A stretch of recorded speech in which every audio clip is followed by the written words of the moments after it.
अस्सलाम वालेकुम दोस्तों, दिस इज़ मोहम्मद अली। आज हमारे सेशन का टॉपिक है कि आजिज़ी क्या चीज़ है, अल्लाह का करम कैसे नाजिल होता है, किस पर नाजिल होता है। आप एक सुबह उठें और अल्लाह का शुक्र अदा करें कि या अल्लाह जो तूने ये ज़िंदगी दी है, ये तेरा शुक्र है, ये तेरी दी हुई ज़िंदगी है कि मैं दोबारा ज़िंदा हो गया हूँ। या अल्लाह तेरा शुक्र है कि तेरी दी हुई हवा से मैं सांस ले रहा हूँ और ज़िंदा हूँ। अगर आप इमेजिन करें कि हमें हवा भी ख़रीदनी पड़ती तो गरीब का तो बुरा हाल हो जाता।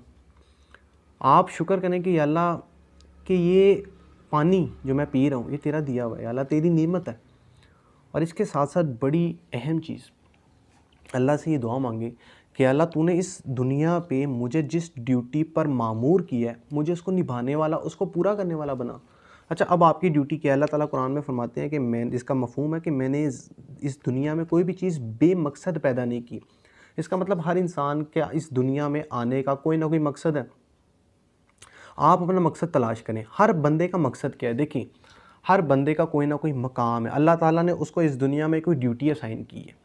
आपकी ड्यूटी क्या है? हर इंसान, हर मर्द और औरत, वो कोई बाप है, माँ है, बेटा है, बेटी है, बहन है, शौहर है, मियाँ है, मामी है, मुमानी है, ताया है, ताई है, चाचा है, चाची है, वो कोई ना कोई रिश्ते में है। ये ड्यूटियाँ हैं। आप कोई मालिक हैं, कोई शौहर है, कोई ग़ुलाम है, कोई नौकर है, कोई बिज़नेसमैन है, कोई एम्प्लॉई है। इसका मतलब अल्लाह ताला ने रिश्तों की भी ड्यूटियाँ निभाई हैं, ड्यूटियाँ रखी हैं। अब आपकी हर रिश्ते में कोई ना कोई ड्यूटी है, आपको अल्लाह ने वो मकाम दिए। अल्लाह से दुआ करें, अल्लाह ये इस ड्यूटी पे जो तूने मामूर किया है, ये जो मकाम तूने दिया है, इसको निभाने वाला बना दे। मैं तो सिर्फ़ एक ज़रिया हूँ। जब हम ये सोचेंगे तो हमें आजिज़ी पैदा होगी, हर इंसान में आजिज़ी पैदा होगी। अल्लाह ताला कुरान में फरमाते हैं कि अक्ल वालों के लिए निशानी है। अल्लाह ताला कुरान में मज़ीद फरमाते हैं कि दरख्त और तारों को देखो, वो झुके हुए हैं। अगर आप कभी दरख्त को देखें तो वो झुका हुआ है, आसमान को देखें वो झुका हुआ है। आप कुदरत की चीज़ों पे गौर करें तो पता लगेगा आजिज़ी दिखा रही हैं। ठीक है, आजिज़ी का एक आपको सबक मिलता है। हर चीज़ झुकी हुई है। अल्लाह ताला मज़ीद कुरान में फरमाते हैं कि एक इसका मफ़हूम है, एक नुतफ़े से पैदा होने वाला इंसान बड़ा होकर मैं करने लगा, उसके अंदर आकड़ पैदा हो गई। ठीक है, तो हमें, जब हम इन चीज़ों पे गौर करेंगे तो हमें आजिज़ी पैदा होगी। जब हमें आजिज़ी पैदा होगी तो हम पे अल्लाह का फ़ज़ल होगा। एक बात ज़हन में रखिएगा कि जब आजिज़ी पैदा होगी तो खुलूस पैदा होगा, क्योंकि हम जब ये सोचेंगे कि मैं कुछ नहीं और मेरा कुछ नहीं। इंसान कहता है जी मेरा घर, मेरी गाड़ी। इंसान कहता है मेरा घर, उस घर की एक दीवार को हिला नहीं सकता, उस घर को हिला नहीं सकता, वो कहता है मेरा घर। इंसान कहता है मेरी गाड़ी, उस गाड़ी को उठा नहीं सकता, वो कहता है मेरी गाड़ी। जो चीज़ याद रखिएगा बिक सकती है ना, वो आपकी नहीं है। बस ये अगर फ़िलासफ़ी किसी को समझ आ जाए तो इंसान में एक आजिज़ी पैदा होना शुरू हो जाती है। आजिज़ी पैदा होगी तो वो ईमानदारी से काम करेगा, क्योंकि वो समझेगा कि ये मुझे ड्यूटी असाइन की हुई है अल्लाह ने, ये मकाम दिया अल्लाह ने, मैं तो सिर्फ़ एक ज़रिया हूँ और उसको पूरा कर रहा हूँ। जब वो ईमानदारी से अपना काम करेगा, उसके अंदर उसके ऊपर अल्लाह का फ़ज़ल होगा, अल्लाह का करम होगा। इसकी दो मिसालें हैं। पहली मिसाल ये है कि आप एक इदारे में काम करते हैं और आपको एक ड्यूटी असाइन की गई थी। अच्छा, आप उस इदारे में अपनी ड्यूटी छोड़ के बाकी सारी ड्यूटीज़ पूरा कर रहे हैं और आप ये तवक्को रख रहे हैं कि बॉस आपको बोनस दे या बॉस आपसे खुश हो।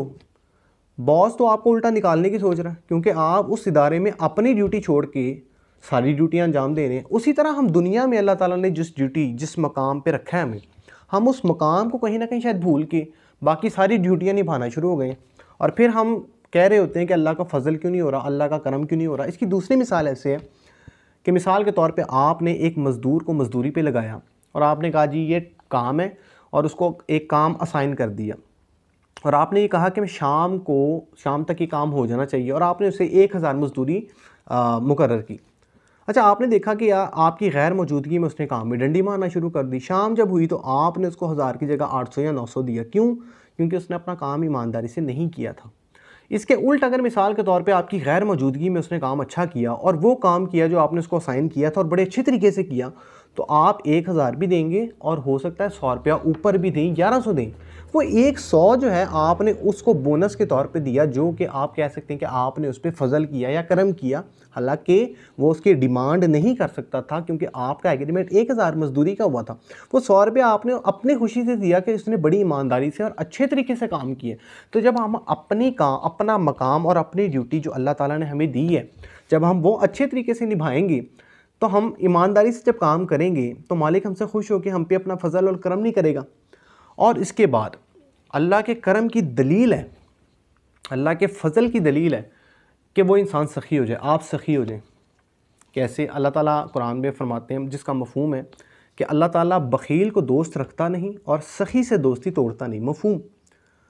अब सखी क्या है? बांटने वाला। अच्छा, अब ज़रूरी नहीं है कि आपने लंगर बांटना है, आपने रोटी बांटनी है। आप कपड़े बांट सकते हैं, आप मुश्किलात बांट सकते हैं, आप लोगों की मदद कर सकते हैं, आप अच्छी बात बांट सकते हैं, आप इल्म बांट सकते हैं, आप दीन को बांट सकते हैं, फैला सकते हैं, आप इस्लाम को बांट सकते हैं, इस्लाम को फैला सकते हैं। तो सिर्फ़ रोटी बांटना जो है वो सखावत नहीं है, आप दुख बांट सकते हैं। आप देखें कि ये जो अल्लाह के वली थे, आप बुज़ुर्गों की मज़ारों पे जाएं तो अभी तक उनके लंगर वहाँ पे आबाद है मज़ारों पे। क्यों? क्योंकि उन्होंने सिर्फ़ लंगर नहीं बांटे, रोटी नहीं बांटी, दुख बांटा, इस्लाम को बांटा, मदद की, लोगों की परेशानियाँ बांटी। तो उनके पर्दा फरमाने के बावजूद भी उनके मज़ारों पर अल्लाह का करम फजल है कि वहाँ पे लंगर चलते हैं, वहाँ से कोई गरीब भूखा नहीं जाता, हर गरीब को वहाँ से कुछ ना कुछ खाने को जो है मिल जाता है। तो ये अल्लाह के करम की दलील है कि अल्लाह ताला राज़ी है आपसे और आप सखी हो गए, बांटने वाले हो गए। तो उम्मीद है आपको ये सेशन बड़ा अच्छा लगा होगा। अगर आपको ये अच्छा लगा, ये कॉन्सेप्ट अच्छा लगा, तो इसको आगे शेयर कीजिएगा और इसी के साथ अपना बहुत ख्याल रखिएगा। अल्लाह हाफ़िज़।